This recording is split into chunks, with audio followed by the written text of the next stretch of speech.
132 and 4. Shots fired 168 and Fort Street, 168 and Fort. See Jeff. Car saw an SUV and a sedan at the intersection, then heard 4 shots. The sedan pulled over and then left northbound behind SUV. Bomb Patrol 17. Clear. Bomb Patrol 11. 11 clear. 0210. Patrol 13 clear. 0213. Patrol 11 if you're not in the area, you can cancel. 13, I'm 158th in the military. I'm Patrol 11, we're in the area.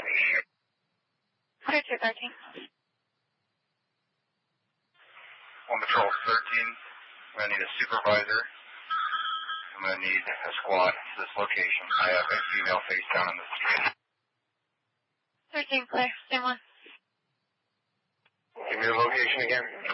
168 and Fort. En route. We want to expedite status. Patrol 13. Party conscious alert breathing. No. 911, what's your emergency? 175, second Avenue 10-4. That's a D6 guy?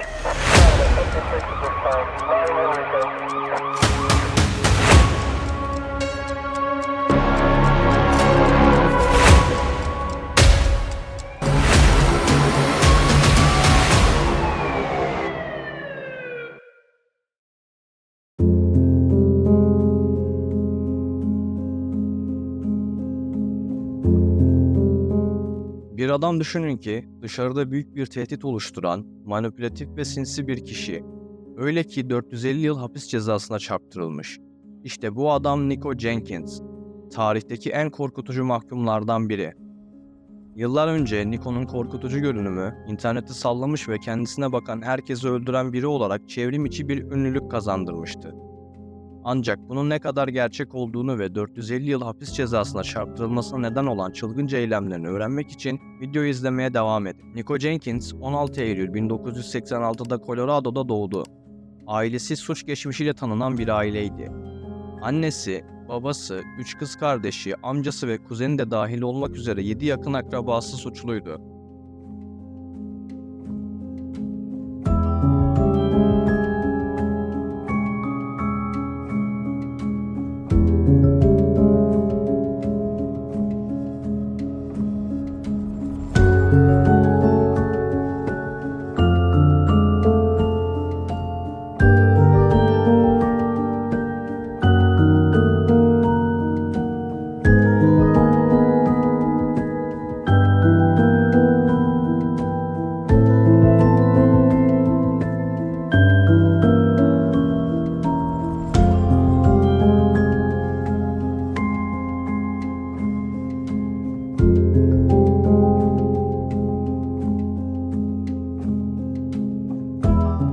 Nico bu aile mirasını genç yaşta üstlenmişti.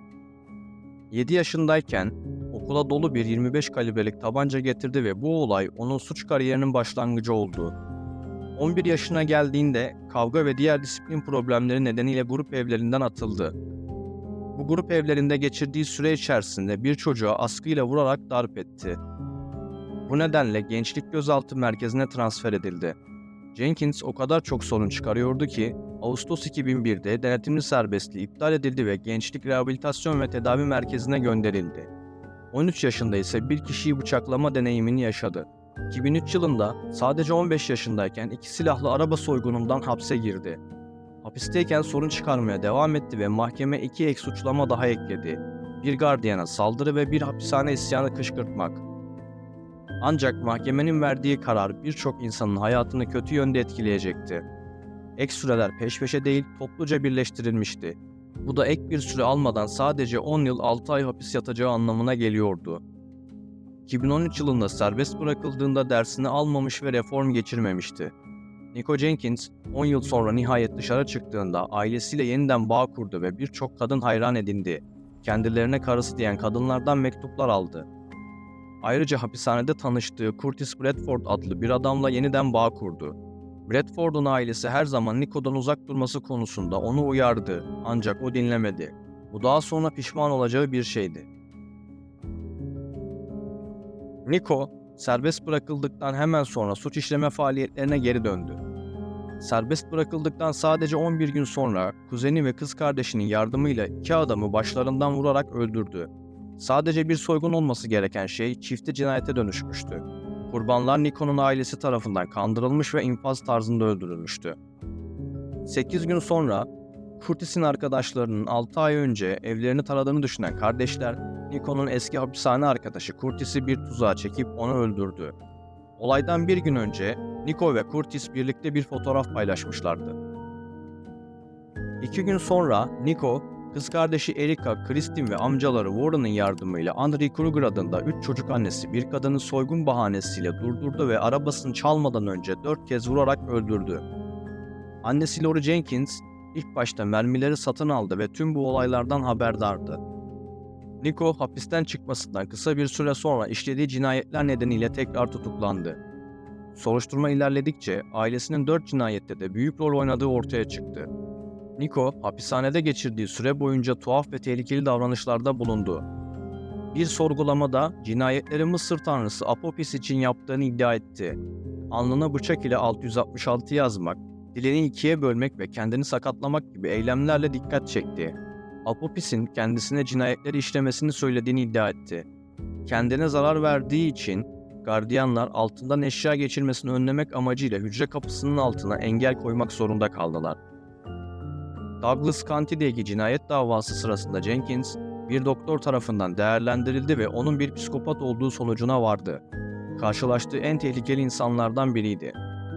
19 Ağustos 2004'te Niko, Apopis'ten gelen seslerinin defalarca görmezden gelindiğini iddia ederek Nebraska eyaletine $24,5 milyon bir dava açtı. 4 cinayetinden de cezaevi memurlarını sorumlu tuttu. Jenkins'in amcası Warren, Andrei Kruger'ı öldürmedeki rolüne itiraz etmedi ve 40 yıl hapse mahkum edildi. Kuzeni Kristin sadece 20 yıl aldı ancak Jenkins ve birkaç aile üyesinin mahkum edilmesinde önemli bir rol oynadı. Niko ve Erica Jenkins'in kız kardeşi Maloney Jenkins onlara karşı ifade verdi ve onlar için bilgi saklamayı bıraktığını söyledi. Erica Jenkins, Nebraska Kadın Merkezi'nde bir mahkumu dövdüğü iddiasıyla müebbet hapis cezasına ve ayrıca silah suçlamasıyla 80 yıl daha hapse mahkum edildi. Mahkum, asma kilitle dövdüğü ve ciddi yaralanmalara neden olduğu kuzeni Kristin'di. Annesi, Lori Jenkins ise mühimmat sağladığı için 10 yıl daha hapis cezası aldı ve daha sonra 5 yıl daha eklendi.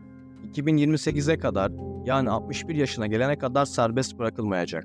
Niko'ya gelince önce suçsuz olduğunu, sonra suçlu olduğunu ve sonra akıl hastası olduğunu iddia etti. Eyalet psikiyatristleri Niko'nun akıl hastası olduğunu iddia etmesinin gerçekte bir strateji olduğunu belirledi. Amacı ölüm cezasından kurtulmak ve psikiyatri hastanesine kapatılmaktı. Hakim itirazlarını reddetti ve müebbet hapse mahkum edildi.